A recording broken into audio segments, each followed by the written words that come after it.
Hello friends, this is Mahendra Prajapati. Welcome to PGI Rampura. कैसे हैं आप सभी लोग? आई होप काफ़ी अच्छे होंगे, एंजॉय कर रहे होंगे आप लोग। तो हम लोग देखिएगा, अभी तक व्यवहार के विज्ञान को पढ़ चुके हैं और उसमें कंप्लीट एनालिसिस भी कर चुके हैं। कौन कौन से वो साइंटिस्ट रहे हैं या साइकोलॉजिस्ट कह सकते हैं, जिन्होंने हमें व्यवहारवाद और संज्ञानवाद के दोनों के बारे में बताया हुआ है। और हम व्यवहारवाद के एग्जाम्पल भी कर चुके हैं, क्वेश्चंस को भी देख चुके हैं, बहुत सारे ऑब्जेक्टिव क्वेश्चंस भी हम लोगों ने स्टडी किए हुए थे। अब आज हम लोग अपना नया टॉपिक स्टार्ट करने वाले हैं, जिससे हम लोग क्या बोलेंगे, मनोविज्ञान। देखिएगा, मनोविज्ञान और शिक्षा मनोविज्ञान दो ये टॉपिक हैं आपके एक साथ चलेंगे, यानी कि साइकोलॉजी एंड एजुकेशन साइकोलॉजी। तो इसके बारे में हम लोग चर्चा करेंगे, इसे कौन लेकर के आए हुए हैं, क्या इनके अर्थ हैं, क्या इनकी परिभाषाएं, क्या इनकी विशेषताएं हैं, अभी तक कौन कौन सी परिभाषाएं आ चुकी हैं मनोविज्ञान के बारे में, कौन कौन से वो हमारे पास साइकोलॉजिस्ट रहे हैं जिन्होंने मनोविज्ञान की परिभाषाएं दी हुई हैं। तो चलिएगा हम लोग एक बार स्टार्ट करते हैं। और आप लोगों को बता दें, जो लोग हमारे चैनल पर फर्स्ट टाइम विजिट कर रहे हैं, तो डिस्क्रिप्शन में आपके लिंक मेंशन किए गए हैं WhatsApp group and Telegram channel का। तो वहाँ पर आप लोग जुड़ जाइएगा, हर एक नोटिफिकेशन के बारे में वहाँ आपको जानकारी मिलती रहेगी। और साथ साथ में मैं आपको बताते चलूँ, वहाँ से आपको पीडीएफ की भी जानकारी मिलती जाएगी कि कौन सी पीडीएफ आपको कहाँ मिल जाएगी। ठीक है, तो जितने भी पीडीएफ हैं वह आपके WhatsApp group and Telegram channel पर शेयर कर दी जाती हैं। तो आई होप कि आप लोग एक बार लिंक से जा करके ज़रूर जुड़ेंगे, जिससे कि आप लोग हर एक पीडीएफ का आनंद ले सकें। तो आपके पास तक हर एक पीडीएफ का पहुंचना भी बहुत ज़रूरी है, यदि आप लोग सीटेट में बहुत अच्छा स्कोर करना चाहते हैं तो। चलिएगा हम लोग देखते हैं कि साइकोलॉजी जो कि मनोविज्ञान है, इसके हम लोग क्या देखेंगे, अर्थ को देखेंगे कि अर्थ इसके क्या हैं, इसकी परिभाषाएं क्या हैं, कौन कौन सी परिभाषाएं एवं इसकी विशेषताएं क्या हैं। देखिएगा, बहुत सारी मनोविज्ञान के बारे में चर्चाएं हुई पहले। तो अगर इसकी हम बात करें तो ये जो मनोविज्ञान है, ये हमारा मनोविज्ञान यूनानी दर्शन शास्त्र से लिया गया है। कहाँ से लिया गया है? यूनानी दर्शन शास्त्र। तो ये जो यूनानी दर्शन शास्त्र है, इसी को हम लोग कहते हैं जननी भी कहते हैं मनोविज्ञान की। मनोविज्ञान की जननी किसको कहते हैं? हम लोग यूनानी दर्शन शास्त्र को कहते हैं। तो ये हमारा लेकर के कौन आए हैं? तो इसको हमारा जो लेकर के आए हैं फर्स्ट, अगर हम इसमें बात करें तो ये फर्स्ट है हमारे पास क्या? आत्मा का विज्ञान। देखिएगा, मनोविज्ञान को क्या कहते हैं? आत्मा का विज्ञान कहते हैं। तो ये जो बात है, ये हमारा कौन कहता है? तो ये हमारा दर्शन शास्त्र कहता है। कौन सा दर्शन शास्त्र कहता है? तो ये हमारा यूनानी दर्शन शास्त्र कहता है। और इसको लेकर के कौन आए? जो हमारा आत्मा का विज्ञान है, इस आत्मा के विज्ञान को लेकर आए हैं अरस्तु। कौन लेकर के आए हैं? अरस्तु। अरस्तु हमारा लेकर के आए हैं आत्मा के विज्ञान को। इसका जो सपोर्ट किया है, वह सपोर्ट किया हुआ है किसने? प्लेटो ने। किसने किया हुआ है? आप लोगों ने प्लेटो का नाम सुना होगा। तो प्लेटो एक प्रकार से हम कह सकते हैं कि अरस्तु के कौन थे? ये अरस्तु के गुरु थे।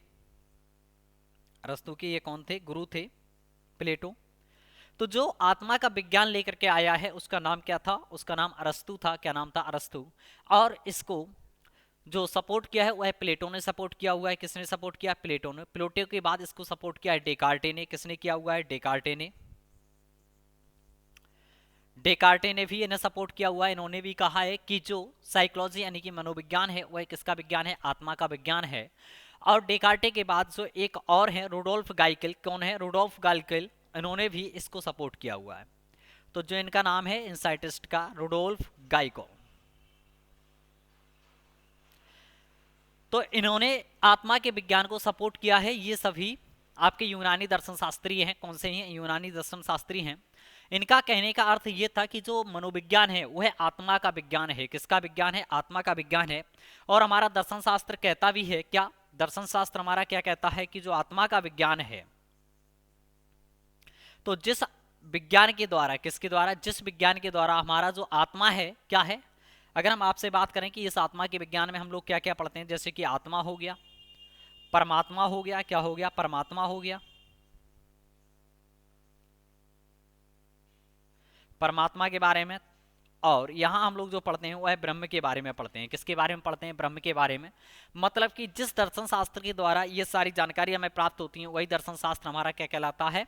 तो ये हमारा दर्शन शास्त्र कहलाता है, जिसके द्वारा हम लोग क्या देखते हैं? आत्मा, परमात्मा और ब्रह्म को देखते हैं। किसको देखते हैं? आत्मा, परमात्मा और ब्रह्म को देखते हैं। तो हमें यही बताया था कि अरस्तु ने, इन्होंने कहा था कि अगर मनुष्य है, क्या है? मनुष्य है, और उसकी अगर ईश्वर से मिलन करवाना है, किससे मिलन करवाना है? ईश्वर से मिलन करवाना है। तो ये जिस शास्त्र के द्वारा होगा, उसी शास्त्र को हम लोग क्या कहेंगे? दर्शन शास्त्र कहेंगे। क्या कहेंगे? उसी शास्त्र को हम लोग दर्शन शास्त्र कहेंगे। तो जब मनुष्य का हमारा ईश्वर से मिलन होगा वह जिसके द्वारा होगा उसी को हम लोग क्या कहेंगे?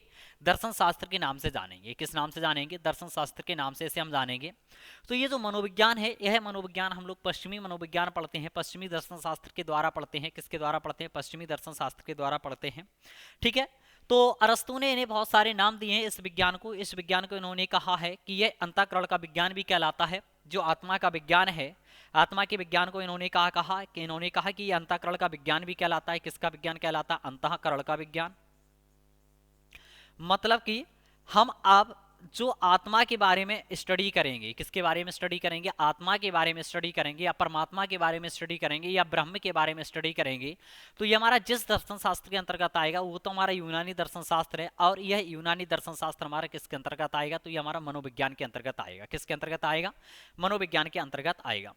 देखिएगा, यहाँ हम इनकी एक पुस्तक के बारे में आप लोगों से चर्चा करते हैं। रुडोल्फ गाइकल की एक जो पुस्तक है, इन्होंने सर्वप्रथम मनोविज्ञान पर पुस्तक लिखी हुई थी।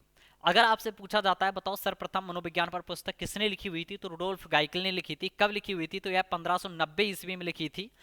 बुक का नाम था साइकोलॉजिया। कब लिखी हुई थी इन्होंने? 1590 में इन्होंने एक बुक लिखी, और ये साइकोलॉजी पर बुक लिखने वाले सबसे पहले साइकोलॉजिस्ट रहे हैं। और इस बुक का नाम है साइकोलॉजिया। क्या नाम है? साइकोलॉजिया। आप लोग लिख लीजिए इस बुक का नाम। इस बुक का जो नाम है वह नाम है साइकोलॉजिया।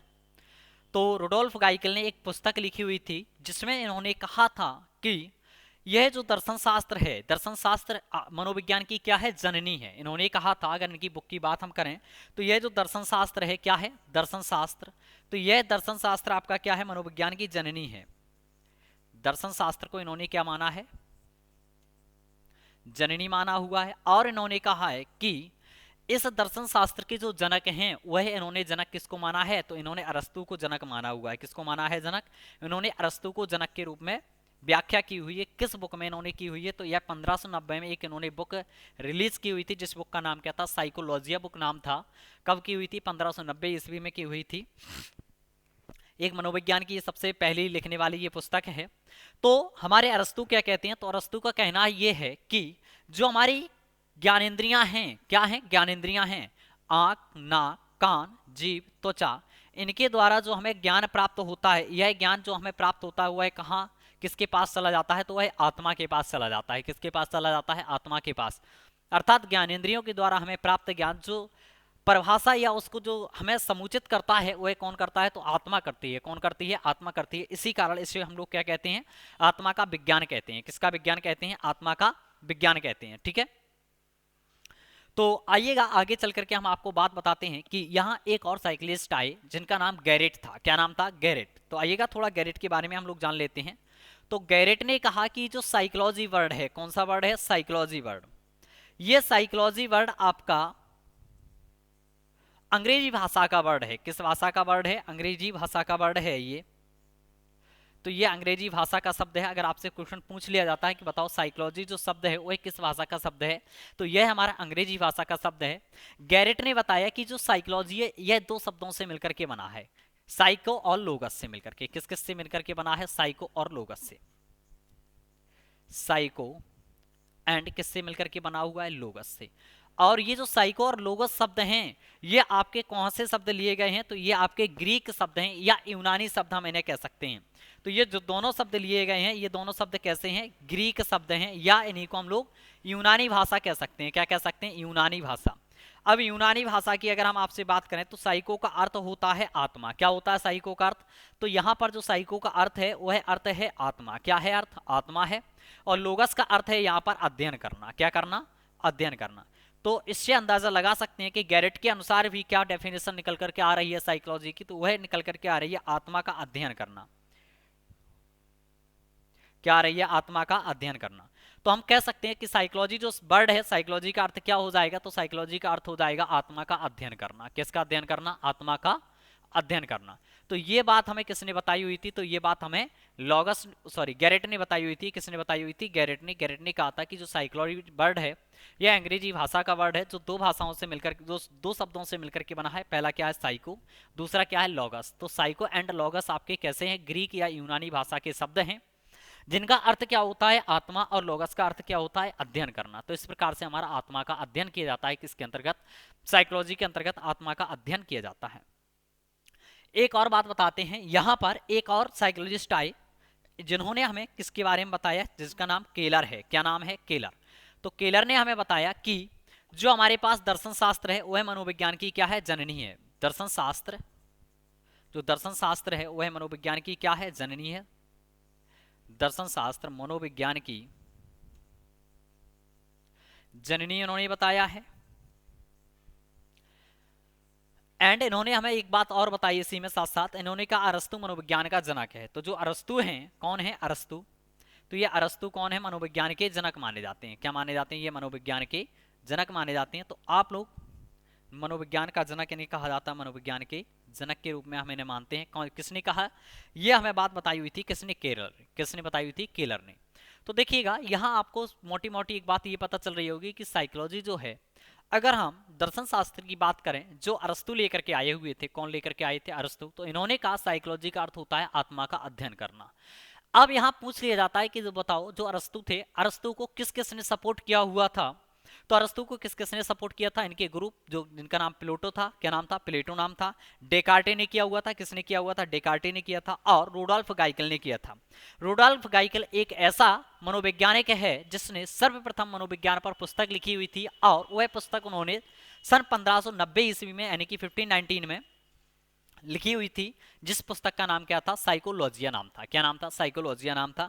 तो यह जो भाषा है और ये जो परिभाषा है अभी तक साइकोलॉजी की यानी कि मनोविज्ञान की, इसको 16वीं शताब्दी में अस्वीकार कर दिया गया।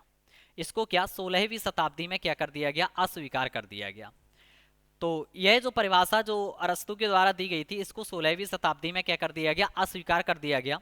तो अब बात करते हैं कि यह अस्वीकार क्यों कर दिया गया है, क्या इसके पीछे रीजंस रहे हैं अस्वीकार करने के।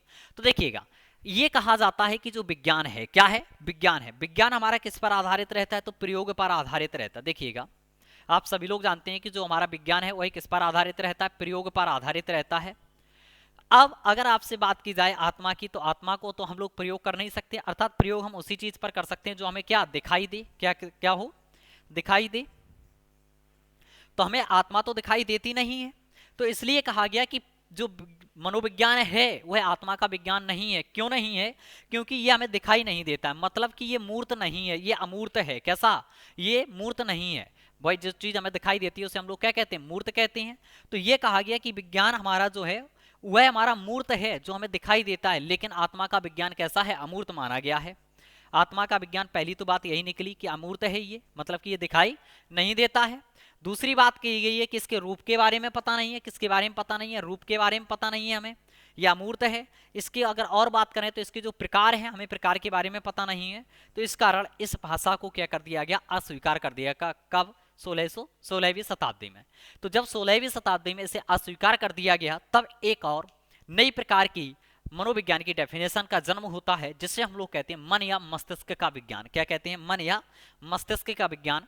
तो ये परिभाषा 16वीं शताब्दी में जब आपके आत्मा के विज्ञान की परिभाषा को क्या कर दिया जाता है, रिजेक्ट कर दिया जाता है, तब उसी समय एक और परिभाषा का जन्म होता है। उस परिभाषा को हम लोग कहते हैं मन या मस्तिष्क का विज्ञान। तो देखिएगा, यह मन या मस्तिष्क का विज्ञान हमारा क्या कहलाता है, इसके बारे में आइएगा हम लोग देखते हैं। तो इसको जो लेकर के आए हैं, तो वह लेकर के आए थे हमारे पोम्पोनोजी। कौन लेकर के आए थे, मन या मस्तिष्क का विज्ञान ये जिसने भी दिया है, यह किसने दिया है, पोम्पोनोजी ने दिया है। तो आप लोग नोट डाउन भी करते चलिएगा, पोम्पोनोजी किसने दिया होगा, है पोम्पोनोजी। और ये जो पोम्पोनोजी हैं यह इटली के, कहाँ के हैं, ये इटली के हैं। तो ये इटली के मनोवैज्ञानिक हैं। इन्होंने कहा है कि देखिएगा, जो मनोविज्ञान है वह हमारा आत्मा का विज्ञान नहीं होता है, यह हमारा मन या मस्तिष्क का विज्ञान होता है। किसका विज्ञान होता है, मन या मस्तिष्क का विज्ञान होता है। तो बात कर लेते हैं इनको सपोर्ट किस किसने किया हुआ था, पोम्पोनोजी को। तो पोम्पोनोजी को जो सपोर्ट करने वाले हमारे मनोवैज्ञानिक थे, उन मनोवैज्ञानिक के नाम है जॉन लॉक। क्या नाम है, जॉन लॉक ने इन्हें सपोर्ट किया हुआ था। इन्हें सपोर्ट किया हुआ था रिचेरी ने। किसने किया हुआ था, रिचेरी ने। एंड इन्हें सपोर्ट किया हुआ था किसने, थॉमस रीड ने। थॉमस रीड ने इन्हें क्या किया हुआ था, सपोर्ट किया हुआ था। इन सभी लोगों का मानना यही था कि जो मनोविज्ञान है वह मनोविज्ञान हमारा आत्मा का विज्ञान नहीं होता है, यह किसका विज्ञान होता है, तो यह हमारा मन या मस्तिष्क का विज्ञान होता है। किसका होता है, मन या मस्तिष्क का विज्ञान होता है। इनका कहना यह था कि देखिएगा, ये जो हमारे पास इंद्रियां हैं, आंख, नाक, कान, जीभ, त्वचा, तो इनके द्वारा प्राप्त ज्ञान हमारा किसके पास जाता है? तो ये आत्मा के पास नहीं जाता, ये मन के पास जाता है। मन मीन्स क्या इन्होंने बताया था? इन्होंने बताया था मस्तिष्क। तो इसके द्वारा जो की जाने वाली क्रिया या अनुक्रिया हैं, आंख, नाक, कान, जीव, त्वचा, इनके द्वारा जो हमें प्राप्त ज्ञान है, यह प्राप्त ज्ञान हमारा किसके पास जाता है? तो मस्तिष्क के पास जाता है। किसके पास जाता है? मस्तिष्क के पास जाता है। तो इस कारण इसको हम लोग क्या कहेंगे? मन या मस्तिष्क का विज्ञान कहेंगे। किसका विज्ञान कहेंगे? मन या मस्तिष्क का विज्ञान कहेंगे। अब बात कर लेते हैं यहाँ पर साइकोलॉजी वर्ड की। जो साइकोलॉजी वर्ड है, इन्होंने क्या कहा? तो पोम्बोनोजी ने कहा कि जो साइकोलॉजी वर्ड है, क्या है? जो आपका साइकोलॉजी वर्ड है, तो इन्होंने फिर अपनी अलग परिभाषा दी, क्योंकि हमें जो अरस्तु दे करके गए थे, उन्होंने क्या कहा था? आत्मा का विज्ञान है। लेकिन इन्होंने भी वही बात की है कि यह हमारा यूनानी यानी कि साइको प्लस लॉगस से मिलकर के बना है। किस किस से मिलकर के बना है? साइको और लॉगस से मिलकर के बना है। लेकिन यहाँ साइको का अर्थ आपका आत्मा नहीं है, यहाँ साइको का अर्थ मन या मस्तिष्क है। क्या है? यहाँ अगर हम साइको की बात करें तो यहाँ साइको का अर्थ क्या है? मन या मस्तिष्क का अर्थ है। क्या है? मन या मस्तिष्क है। और लॉगस का अर्थ है अध्ययन करना। क्या है? लॉगस का अर्थ क्या है आपका? अध्ययन करना है। तो जब हम कह सकते हैं मन या मस्तिष्क का अध्ययन जिस विज्ञान के अंतर्गत किया जाता है, उसी विज्ञान को हम लोग क्या कहेंगे? मनोविज्ञान कहेंगे। क्या कहेंगे? मनोविज्ञान कहेंगे। मन या मस्तिष्क का जहां अध्ययन किया जाएगा, उसी को हम लोग क्या कहेंगे? मनोविज्ञान कहेंगे। देखिएगा, मैं आप लोगों को एक बात बता दूं कि यह जो हम लोग मनोविज्ञान पढ़ रहे हैं, यह मनोविज्ञान हम लोग कौन सा पढ़ रहे हैं? पश्चिम दर्शन शास्त्र पढ़ रहे हैं। कौन सा पढ़ रहे हैं? पश्चिम दर्शन शास्त्र। अगर हम आपको एक बात और बताएं कि पश्चिम जो दर्शन शास्त्र है, इसमें मन को क्या माना गया है? यह हम कह सकते हैं कि मन का अर्थ यहाँ मस्तिष्क होता है। क्या होता है? अगर पश्चिम दर्शन शास्त्र की हम बात करें तो मन का अर्थ क्या होता है? मस्तिष्क होता है। जबकि अगर भारतीय दर्शन शास्त्र की बात करें तो भारतीय दर्शन शास्त्र में मन का अर्थ हमारा क्या होता है? आत्मा होता है। आज भी हम लोग मन को आत्मा मान करके चलते हैं भारतीय दर्शन शास्त्र में। लेकिन जो हमारे पास पश्चिम दर्शन शास्त्र यानी कि जो इंग्लैंड वाले लोग हैं, वह जो पश्चिम दर्शन शास्त्र के नाम से उन्हें जानते हैं हम लोग, तो वह आज भी कहते हैं कि मन का अर्थ हमारा क्या होता है? मस्तिष्क होता है। जबकि भारतीय दर्शन शास्त्र में क्या बात कही जाती है? मन का अर्थ क्या होता है? तो मन का अर्थ हमारा आत्मा होता है। वो सही, हाँ, आत्मा होता है भारतीय दर्शन शास्त्र में। ठीक है। लेकिन ये जो परिभाषा आई मन या मस्तिष्क की परिभाषा, ये भी आपकी अस्वीकार कर दी गई 1700 ईस्वी में। तो यह परिभाषा आपकी 17वीं शताब्दी में क्या कर दी गई? अस्वीकार कर दी गई। तो यह परिभाषा आपकी 17वीं शताब्दी में क्या कर दी गई? अस्वीकार कर दी गई। तो जब यह परिभाषा अस्वीकार कर दी गई, तब फिर एक और नई मनोविज्ञान की परिभाषा का जन्म होता है, जिसे हम लोग कहते हैं क्या? चेतना का विज्ञान। किसका कहते हैं? चेतना का विज्ञान। अब देखिएगा, बात वही है कि इसको अस्वीकार क्यों कर दिया गया है। तो ये भी कहा गया कि जो मन है, क्या है? जो हमारे पास मन है, मन भी हमारा कैसा है? अमूर्त है। कैसा है? अमूर्त है, यानी कि यह हमें दिखाई नहीं देता है। यह भी हमें दिखाई नहीं देता है। तो अब कह सकते हैं कि जो विज्ञान है, विज्ञान का अर्थ क्या होता है? जिस पर हम प्रयोग कर सकें। और प्रयोग हम उन्हीं वस्तुओं पर या उन्हीं चीजों पर कर सकते हैं जो चीजें हमें क्या स्पष्ट रूप से दिखाई दे रही हों। और कहा गया कि इसके ना तो कोई रूप है, ना तो इसका क्या है? कोई रूप है, ना इसका कोई रंग है, ना इसका कोई प्रकार है, ना इसका क्या है? ना कोई प्रकार है। तो भाई हम किस पर स्टडी कर सकते हैं? किस पर इसका हम अध्ययन कर सकते हैं? किस पर इसका हम प्रयोग कर सकते हैं? तो ये बात हमें पता नहीं चली। इसी वजह से 17वीं शताब्दी में इसको भी क्या कर दिया गया? अस्वीकार कर दिया गया। तो जब इस परिभाषा को अस्वीकार कर दिया गया, तो इस परिभाषा के बाद एक और नई परिभाषा का जन्म होता है, और उस परिभाषा को हम लोग क्या कहते हैं? चेतना का विज्ञान। तो आइएगा हम लोग देखते हैं कि चेतना का विज्ञान क्या है, और इस चेतना के विज्ञान को हम लोग पढ़ते हैं। इसको लेकर के कौन आए, और यहाँ जो लेकर के आए, इन्होंने प्रथम मनोविज्ञान की प्रयोगशाला बनाई हुई थी। क्या बनाई हुई थी? प्रथम मनोविज्ञान की प्रयोगशाला बनाई हुई थी। तो इसे हम लोग क्या कहते हैं? चेतना का विज्ञान, या इसी को हम लोग कहते हैं चेतन अनुभूति का विज्ञान। क्या कहते हैं? चेतना का विज्ञान या चेतन अनुभूति का विज्ञान, इसे हम लोग कहते हैं। तो इसको जो लेकर के आए हैं, इसको हमारे जो लेकर के आए हैं वह विलियम बुंट लेकर के आए हैं। कौन लेकर के आए हैं? तो यह जो परिभाषा में दी है वह किसने दी हुई है? विलियम बुंट ने। तो ये विलियम बुंट कहाँ के थे? तो ये विलियम बुंट हमारे जर्मनी के थे। कहाँ के थे? जर्मनी के।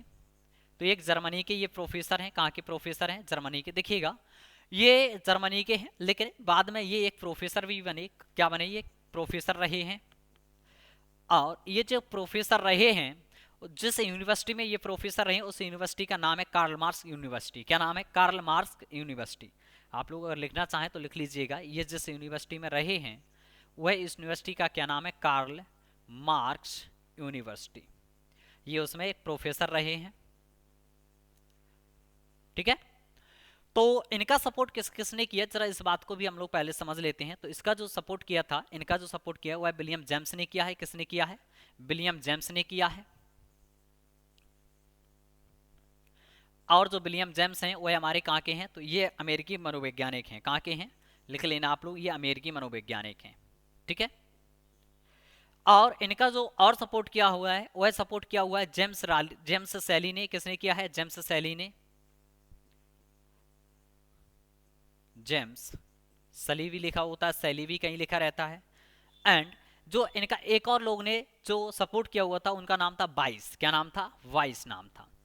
कहीं कहीं किसी किसी आप बुक में इनका नाम बाई भी पढ़ सकते हैं, तो इसलिए मैंने दोनों नामों को यहाँ पर मेंशन कर दिया है। कितने नामों को मेंशन कर दिया है? दोनों नामों को यहाँ पर हमने मेंशन कर दिया है। तो देखिएगा, ये क्या कहते थे, ये इन्होंने कहा है कि यह जो है ना हमारा आत्मा का विज्ञान है ना हमारा मन का विज्ञान है। जो मनोविज्ञान है वह चेतना का विज्ञान है। किसका विज्ञान है? चेतना का विज्ञान है। और चेतना होती क्या है, जरा इस बात को हम लोग समझते हैं। तो इन्होंने जो चेतना का बताया, तो इन्होंने कहा कि हमारे पास जो चेतना है वह चेतना हमारा मस्तिष्क का आंतरिक भाग है। जो चेतना है वह क्या है? मस्तिष्क का आंतरिक भाग है। मस्तिष्क का आंतरिक भाग है। किसने बताया ये हमें? तो ये बात हमें बताई हुई है विलियम वुंट ने। किसने बताई हुई है? विलियम वुंट ने।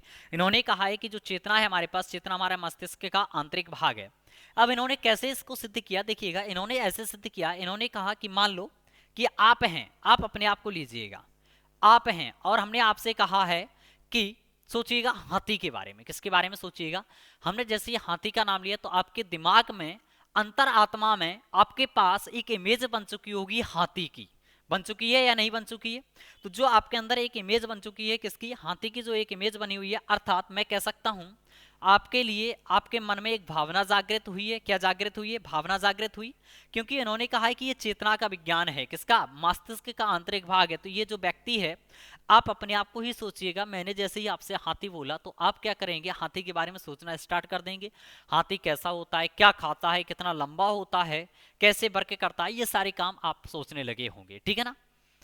तो ये इन्होंने कहा कि ये भावना आई आपके अंदर। क्या आई? भावना आई। भावना के साथ साथ आपके अंदर संवेदना आई। क्या हुई? संवेदना, जिसे हम लोग प्रथम ज्ञान कहते हैं। देखिएगा, संवेदना मतलब होता है आपका प्रथम ज्ञान। जो आपको प्रथम ज्ञान होता है उसी को हम लोग संवेदना कहते हैं। और जो आपके अंदर और जो जागृति होंगी वह जागृति क्या होगी? अनुभूति आएगी।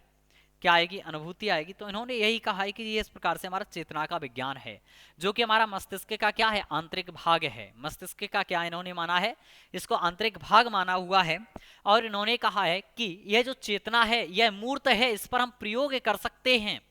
इन्होंने कहा है कि जो चेतना है वो हमारी मूर्त है, और मूर्त हम उसी को कहते हैं जो दिखाई दे। और जो हमारे दिखाई देता है उस पर हम लोग क्या कर सकते हैं? प्रयोग कर सकते हैं। जो हमें दिखाई दे उसको हम लोग क्या कहते हैं? मूर्त कहते हैं। और जो मूर्त है, दिखाई दे, उस पर हम लोग क्या कर सकते हैं? प्रयोग कर सकते हैं। क्या कर सकते हैं? प्रयोग कर सकते हैं। तो यही बात हमें किसने बताई हुई थी? तो यही बात हमें बताई हुई है विलियम वुंट ने। किसने बताई हुई है? विलियम वुंट ने बताई है। इसीलिए इन्होंने एक प्रयोगशाला का भी निर्माण किया। इन्होंने एक प्रयोगशाला का निर्माण किया 1879 ईस्वी में। कब किया हुआ है? 1879 में, 1879 में इन्होंने एक प्रयोगशाला बनाई। और वह मनोविज्ञान की प्रथम प्रयोगशाला कहलाती है।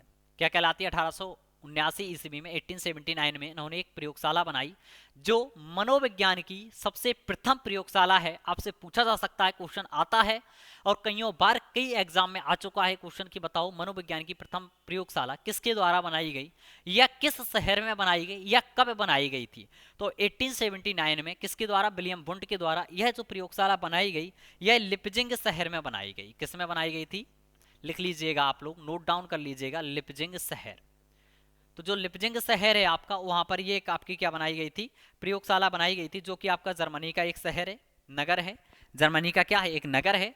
तो जो लिपजिंग यूनिवर्सिटी है, आजकल हम लोग इसी उसी के नाम से जानते हैं, जहां ये प्रोफेसर रहे हैं। लिपजिंग यूनिवर्सिटी आजकल नाम कर दिया गया है, या कार्ल मार्क्स भी कहते हैं। क्या कहते हैं? कार्ल मार्क्स, या लिपजिंग यूनिवर्सिटी आप भी कह सकते हैं।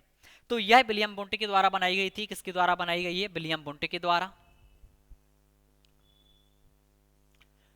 और इन्होंने क्या कहा है कि ये जो प्रयोगशाला है, तो ये मनोविज्ञान की कैसी प्रयोगशाला है? तो ये मनोविज्ञान की प्रथम प्रयोगशाला है। लिख लीजिएगा, मनोविज्ञान की प्रथम प्रयोगशाला है ये। तो ये किसके द्वारा बनाई गई? तो यह बनवाई गई हमारी किसके द्वारा, विलियम वुंट के द्वारा। और विलियम वुंट ने कब बनाई हुई थी, तो 1879 में बनाई हुई थी। किस शहर में बनी हुई है, तो यह हमारी लिपजिंग शहर में बनी है। कहाँ बनी है, लिपजिंग शहर में।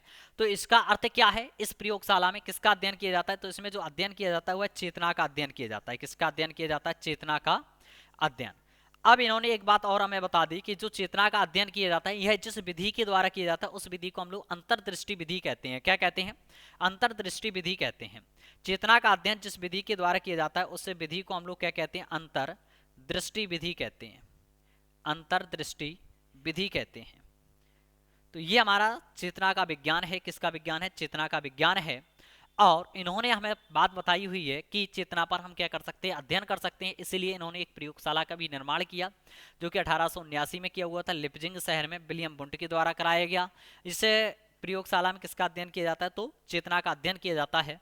और जो चेतना का अध्ययन किया जाता है किस विधि के द्वारा किया जाता है, तो यह अंतर्दृष्टि विधि के द्वारा किया जाता है। किसके द्वारा किया जाता है, अंतर्दृष्टि विधि के द्वारा किया जाता है।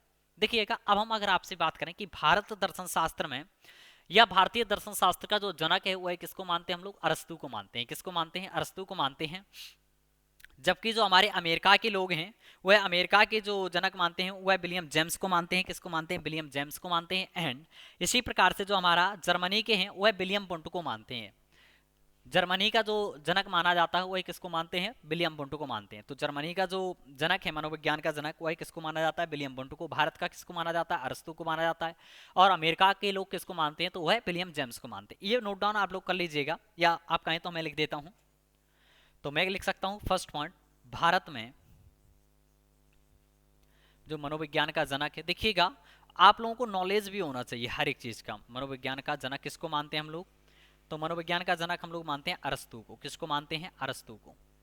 एंड अगर हम आपसे बात करें अमेरिका में किसको मानते हैं, तो अमेरिका में हम लोग मानते हैं विलियम जेम्स को। किसको मानते हैं, अमेरिका में मनोविज्ञान का जो जनक माना जाता है वह माना जाता है विलियम जेम्स। तो आप लोग देख लीजिएगा, आपको दिखाई दे रहा है, यस बिल्कुल दे रहा है। थर्ड, जो जर्मनी के लोग मानते हैं, तो जर्मनी के लोग किसको मानते हैं, तो जर्मनी के लोग हमारे विलियम वुंट को मानते हैं। किसको मानते हैं, विलियम वुंट। और ये विलियम वुंट ने ही सर्वप्रथम 1879 में एक मनोविज्ञान की प्रयोगशाला बनाई हुई थी जिसमें चेतना का अध्ययन किया जाता था, विलियम वुंट। तो आप लोग नोट डाउन कर लीजिएगा, ये काफी इंपॉर्टेंट पॉइंट्स हो जाते हैं आपके अंतर्दृष्टि से। तो अब जो सबसे अच्छा पॉइंट और सबसे इंपॉर्टेंट पॉइंट आता है तो वो ये आता है 1880 में।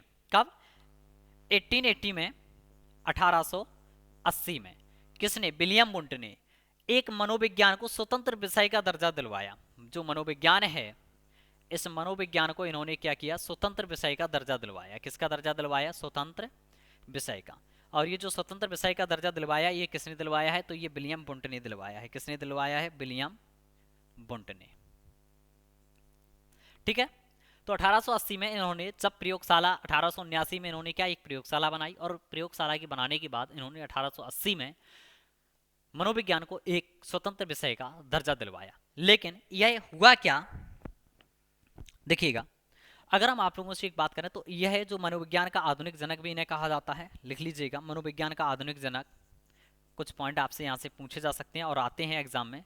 मनोविज्ञान का आधुनिक जनक, जो मनोविज्ञान का आधुनिक जनक है वह किसको कहा जाता है, तो आधुनिक जनक कहा जाता है विलियम वुंट को। किसको कहा जाता है, विलियम वुंट को कहा जाता है। लेकिन बाद में क्या हुआ, अंत में यह परिभाषा भी आपकी अस्वीकार कर दी गई। कब, 19वीं शताब्दी में इसे भी अस्वीकार कर दिया गया। 19वीं जो शताब्दी आई, शताब्दी में अस्वीकार कर दिया गया इसे भी। अब इसके अस्वीकार करने के कारण क्या थे, अस्वीकार करने के कारण ये थे, ये कहा गया कि जो मस्तिष्क है, मस्तिष्क के एक नहीं दो रूप होते हैं। कितने रूप होते हैं, मस्तिष्क के हमारे दो रूप होते हैं, एक आंतरिक रूप और एक बाह्य रूप। तो जो मस्तिष्क है ये इस वजह से कर दिया गया कि जो मस्तिष्क है हमारा, इसके कितने रूप होते हैं, तो इसके हमारे दो रूप होते हैं। पहला है हमारे पास कौन सा, आंतरिक रूप। क्या है, आंतरिक रूप। और आंतरिक रूप में हम लोग जिसका अध्ययन करते हैं वह है चेतना। क्या है, चेतना। सेकंड है हमारे पास बाह्य रूप। क्या है, बाह्य रूप है। और बाह्य रूप में हम जिसका अध्ययन करते हैं वह है व्यवहार। क्या है, तो ये कहा गया कि देखिएगा विलियम वुंट सही थे, लेकिन विलियम वुंट की जो परिभाषा थी या भाषा थी वह मस्तिष्क की केवल एक ही क्रिया पर आधारित था। वह कौन सी क्रिया थी? आंतरिक क्रिया। जबकि एक मनुष्य के पास मस्तिष्क में एक बाह्य क्रिया भी होती है और उस बाह्य क्रिया को हम लोग क्या कहते हैं? बाह्य रूप कहेंगे। और बाह्य रूप में हमारा क्या आ जाता है? व्यवहार आ जाता है। क्या आ जाता है? व्यवहार आ जाता है। तो इस प्रकार से इस परिभाषा को भी क्या कर दिया गया? तो इस परिभाषा को अस्वीकार कर दिया गया। लेकिन अगर हम आपसे एक बात करें कि जो हमारे पास दर्शन शास्त्र था, कौन था? जो हमारे पास दर्शन शास्त्र था, और थोड़ी हम भौतिक शास्त्र की बात करें आपसे। किसकी बात करें? भौतिक शास्त्र। जरा इस बात को आप लोग समझिएगा। देखिएगा, भौतिक सबसे ज्यादा अगर आपके अध्ययन किए जाते हैं तो वही किसमें किए जाते हैं? भौतिक शास्त्र या रसायन शास्त्र में किए जाते हैं। किसमें किए जाते हैं? भौतिक शास्त्र या रसायन शास्त्र में सबसे ज्यादा प्रयोग किए जाते हैं। और जो हमारा दर्शन शास्त्र है, क्या है? दर्शन शास्त्र। देखिएगा, तो सबसे पहले जो हमारे पास दर्शन शास्त्र था, आत्मा का विज्ञान है या मन या मस्तिष्क का विज्ञान है, तो यहाँ पर तो प्रयोग बिल्कुल भी नहीं थे। यहाँ क्या कहा जाता था? तो विचारों का प्रवाह होता था। यहाँ पर किसका प्रवाह होता था? विचारों का प्रवाह। यहाँ हम कह सकते हैं कि यहाँ पर विचारों का क्या होता था? प्रवाह होता था। लेकिन इस दर्शन शास्त्र को जो भौतिक शास्त्र या आपके रासायनिक शास्त्र के नजदीक ले जाकर के खड़ा किया, उनका नाम ही विलियम वुंट है। क्या नाम है? विलियम वुंट ने ही ये जाकर के खड़ा कर दिया और कहा कि हम प्रयोग कर सकते हैं। क्या कर सकते हैं? प्रयोग कर सकते हैं। तो भौतिक शास्त्र या रसायन शास्त्र के जो नजदीक ला करके दर्शन शास्त्र को खड़ा किया, उसमें सबसे अहम योगदान किसका रहा है? तो सबसे अहम योगदान वहां पर विलियम वुंट का रहा है, जिन्होंने 1879 में लिप्जिंग शहर में कार्ल मार्क्स यूनिवर्सिटी में ये प्रोफेसर थे, या लिप्जिंग यूनिवर्सिटी भी आजकल उसका नाम लिया जाता है। तो उसमें ये प्रोफेसर थे। तो वहां पर इन्होंने एक मनोविज्ञान की प्रयोगशाला बनाई और वहां पर जिस मनोविज्ञान में अध्ययन किया जाता था वह चेतना के विज्ञान पर अध्ययन किया जाता था। और चेतना का विज्ञान का जो अध्ययन जिस विधि के द्वारा किया जाता था, उस विधि को हम लोग अंतर्दृष्टि सूझ विधि कहते हैं। क्या कहते हैं? अंतर्दृष्टि सूझ विधि कहते हैं। तो 19वीं शताब्दी में इसे भी क्या कर दिया गया? अस्वीकार कर दिया गया। और अस्वीकार करने के बाद फिर हमारे पास नेक्स्ट जो परिभाषा आई, वह परिभाषा है हमारे पास व्यवहार का विज्ञान। किसका विज्ञान है? व्यवहार का विज्ञान। तो आइएगा अब हम लोग स्टडी करते हैं व्यवहार के विज्ञान के बारे में। तो आइएगा हम लोग देखते हैं इसमें कि जो व्यवहार का विज्ञान है, इसको किस किस ने सपोर्ट किया हुआ है, कौन कौन लेकर के आए हैं इसे। तो इसे जो व्यवहार का विज्ञान है, इसे लेकर के आए थे हमारे जेवी वाटसन, जिनका फुल फॉर्म होता है जॉन रॉड्स वाटसन। आप लोग लिख सकते हैं जेवी वाटसन लेकर के आए हैं। कौन लेकर के आए थे? जेवी वाटसन। और ये जो जेवी वाटसन है, ये कहाँ के हैं? तो ये हमारे अमेरिकी मनोवैज्ञानिक हैं। कहाँ के हैं? ये अमेरिकी मनोवैज्ञानिक हैं। अब ये व्यवहार का विज्ञान ये लेकर के आए और इनको जो सपोर्ट किया हुआ है, आइएगा उनके बारे में हम लोग जरा देख लेते हैं। इनको सपोर्ट किस किसने किया है? तो इनको सपोर्ट किया है बीएफ स्किनर ने, जैसा कि हम ऑलरेडी पढ़ चुके हैं बीएफ स्किनर के बारे में। और जिन लोगों ने अभी तक नहीं देखा बीएफ स्किनर को, तो एक बार जाकर के आप डिस्क्रिप्शन में आपका सीटेट का पूरा प्लेलिस्ट बना हुआ है 2022 के नाम से सीडीपी, तो आप जाकर के वहाँ पर देख लीजिएगा।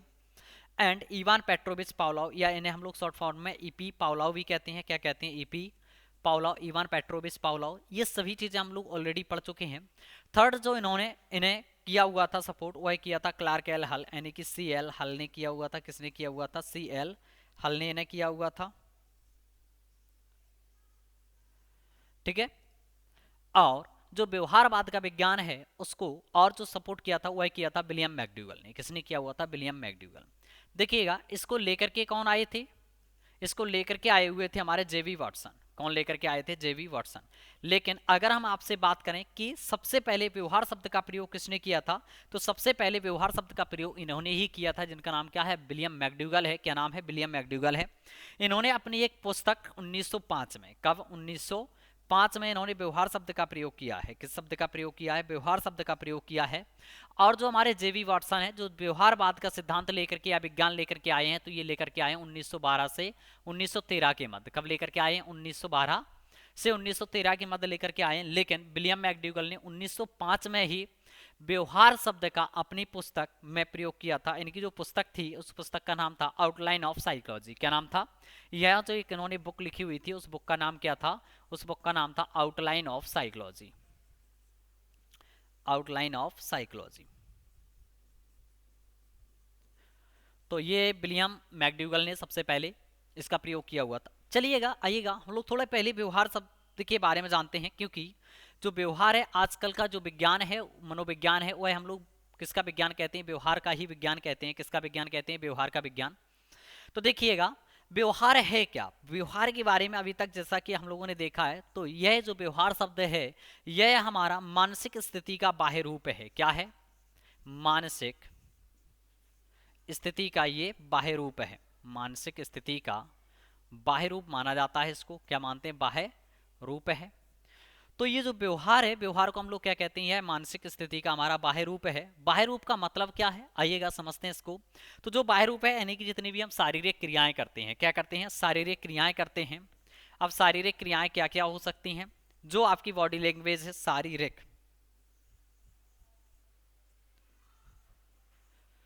तो जो भी हम शारीरिक क्रियाएं करते हैं, क्रियाएं मतलब कि जैसे कि चलना हो गया, दौड़ना हो गया, बोलना है, हंसना है, पढ़ना है ना? तो ये सब ही हमारे क्या है? शारीरिक क्रियाओं के अंतर्गत आ जाती हैं। किसके अंतर्गत आ जाती हैं? शारीरिक क्रियाओं के अंतर्गत आ जाती हैं। या इसी को हम लोग मानसिक स्थिति का बाह्य रूप तो हम लोग विज्ञान को कहते ही हैं। और इसमें हम लोग जो स्टडी करते हैं वह मानसिक क्रियाओं की भी स्टडी करते हैं। किसकी स्टडी करते हैं? मानसिक क्रियाएं। अब मानसिक क्रियाएं आपकी क्या हो सकती हैं? तो मानसिक क्रियाएं जो हमारी हो सकती हैं वह हमारे पास है चिंतन है, मनन है। क्या है? चिंतन है, मनन है। इन सभी के बारे में हम लोग जिसमें अध्ययन करते हैं वह व्यवहार का विज्ञान कहलाता है। किसका विज्ञान कहलाता है? व्यवहार का विज्ञान। यानी कि बाह्य रूप ये हो गया और आंतरिक रूप हमारे पास ये हो गया। अब यहाँ अगर हम एक और बात करें, जो आजकल की बात करें कि आजकल हम व्यवहार में किस चीज़ को देखते हैं, तो अभी हम लोग आगे चल करके पढ़ेंगे मनोविश्लेषणवाद, जो कि सिगमंड फ्रॉइड ने हमें दिया था। और उन्होंने मन के 3 प्रकार बताए थे। कौन कौन से प्रकार बताए थे उन्होंने बताया था अचेतन मन एंड अर्धचेतन मन एंड चेतन मन। यानी कि unconscious mind, subconscious mind and conscious mind. 3 प्रकार के उन्होंने मन के बारे में हमें बताया। कितने प्रकार के? 3 प्रकार के मन के बारे में बताया था। अचेतन मन, अर्धचेतन मन एंड चेतन मन। तो ये सारी चीजें हमारा क्या है? अचेतन मन। और इन्होंने सबसे ज्यादा जोर भी इसी पे दिया था। इन्होंने कहा था यदि हमें व्यवहार को समझना है, व्यक्ति को समझना है, तो वह है हमें उसके व्यवहार को समझना बहुत जरूरी है। और व्यवहार किसके द्वारा समझा जा सकता है? अचेतन मन के द्वारा। किसके द्वारा समझा जा सकता है? अचेतन मन। और इन्होंने दूसरा जो मन बताया था वह मन था अर्धचेतन मन। और इन्होंने जो तीसरा मन बताया था वह कौन सा था? चेतन मन। तो अभी हम लोग आगे चले पढ़ेंगे और पूरा का पूरा हम लोग एक संप्रदाय भी पढ़ेंगे। किसका? मनोविश्लेषणवाद एक संप्रदाय आया है। और प्रकृतिवाद संप्रदाय, कई प्रकार के संप्रदाय आए हैं, तो हम सभी संप्रदाय के बारे में पढ़ेंगे। तो ये व्यवहार शब्द का अर्थ है। किस शब्द का अर्थ है? व्यवहार शब्द का अर्थ यहाँ क्या कहा जा रहा है? ये कहा जा रहा है कि मानसिक स्थिति का जो बाह्य रूप है। अब बाह्य रूप जैसे कि आपका क्रियाएं हो गई, शारीरिक क्रियाएं हैं, जैसे कि चलना दौड़ना, ये मैं आपको पढ़ा रहा हूँ या आप जो पढ़ रहे हैं, तो ये सब क्या है? शारीरिक क्रियाएं हैं। इसी के साथ साथ यहाँ बताया गया कि जो मानसिक स्थिति है, मानसिक क्रियाएं हैं, जैसे चिंतन है, मनन करना है। और बताया गया अर्धचेतन मन, चेतन मन एंड अचेतन मन के बारे में। तो ये सभी हमारा व्यवहार का विज्ञान कहलाता है। किसका विज्ञान कहलाता है? व्यवहार का विज्ञान कहलाता है। तो ये व्यवहार का विज्ञान लेकर के कौन आए थे? तो ये व्यवहार का विज्ञान लेकर के आए थे जेबी वाटसन। लेकिन सबसे पहले व्यवहार शब्द का प्रयोग किसने किया था? तो व्यवहार शब्द का सबसे पहले प्रयोग किया था विलियम मैकडूगल ने, जो उनकी पुस्तक 1905 में लिखी गई थी, आउटलाइन ऑफ साइकोलॉजी। तो उसमें यह हमें व्यवहार शब्द देखने को मिलता है। और इनको सपोर्ट किस किसने किया था? तो इनको जो सपोर्ट किया हुआ था यह वी.एफ. स्किनर। किसने किया हुआ था? VF. Skinner, Ivan Petrovich Pavlov, Clark L Hull and William McDougall ने इन्हें सपोर्ट किया हुआ था। अब आइएगा बात हम लोग करते हैं कि जो 1890 है, कब है? 1890 है, और 1905 के बीच का जो काल है, इसमें मनोविज्ञान में कोई भी अध्ययन नहीं हुआ, कुछ भी नहीं हुआ। तो इसी वजह से इस काल को हम लोग बंजर काल कहते हैं। अगर आपसे पूछ लिया जाता है बताओ बंजर काल कब से कब तक माना जाता है, तो यह जो बंजर काल है यह हमारा 1890 से लेकर के 1905 तक माना जाता है। कब माना जाता है? 1890 से लेकर के 1905 तक यह हमारा क्या माना जाता है? बंजर काल माना जाता है। ठीक है, तो बात समझ में आ गई। जबकि 1905 में अगर हम बात करें तो 1905 में विलियम मैकडूगल ने एक बुक लिखी हुई थी जिसमें व्यवहार शब्द का प्रयोग किया गया था। किस शब्द का प्रयोग किया गया था? व्यवहार शब्द का। और 1912 या 1913 में आपका एक जो व्यवहारवाद का पूरा संप्रदाय लेकर के आए, उनका नाम क्या था? तो उनका जो नाम था वह नाम आपका था, क्या था? जेबी वाटसन नाम था। क्या नाम था? जेबी वाटसन, जो कि आपके कहाँ के थे? तो ये आपके अमेरिकी वैज्ञानिक थे। कहाँ के थे? अमेरिकी वैज्ञानिक थे जेबी वाटसन। इनका पूरा नाम आप लोग लिख लीजिएगा, मैं आपको बोल दे रहा हूँ पूरा नाम। ये कहाँ के थे? अमेरिका के थे, ये ऑलरेडी मैं आपको बता चुका हूँ। तो इनका जो पूरा नाम होता है वह होता है जॉन ब्रॉड्स वाटसन। क्या होता है? जॉन ब्रॉड्स वाटसन होता है, जेबी वाटसन जैसे हम लोग कहते हैं। तो अब आइएगा, ये तो हम लोगों ने देख लिया है कि यहाँ पर 4 प्रकार की परिभाषाएं दी गई हैं। तो इसी के क्रम में एक अगर हम परिभाषा की बात करें, परिभाषा तो नहीं कह सकते हैं, प्रकार की कह सकते हैं बात, यानी कि जो क्रम से प्रकार चले आए हैं, इसके बारे में विलियम वुडवर्थ ने एक अच्छी बात कही हुई है। तो देखिएगा विलियम वुडवर्थ ने क्या कहा है, तो हम जरा लिखते हैं आप लोगों के लिए। तो विलियम वुडवर्थ ने एक बात कही हुई है, जैसा कि मैं आप लोगों को ऑलरेडी पहले भी बता चुका हूं। तो देखिएगा सबसे पहले हमारे पास क्या आया, आत्मा का विज्ञान आया। किसका विज्ञान आया, हमारे पास आत्मा का विज्ञान आया। तो इन्होंने कहा कि मनोविज्ञान ने सर्वप्रथम अपनी आत्मा खोई। इन्होंने कहा मनोविज्ञान ने सर्वप्रथम अपनी आत्मा खोई।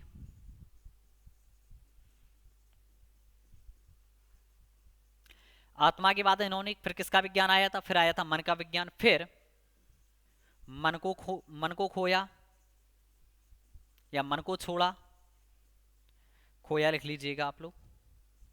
फिर मन को खोया, फिर क्या चेतना का विज्ञान आए, बाद में चेतना को छोड़ा। बाद में किसको छोड़ा, बाद में चेतना को छोड़ा।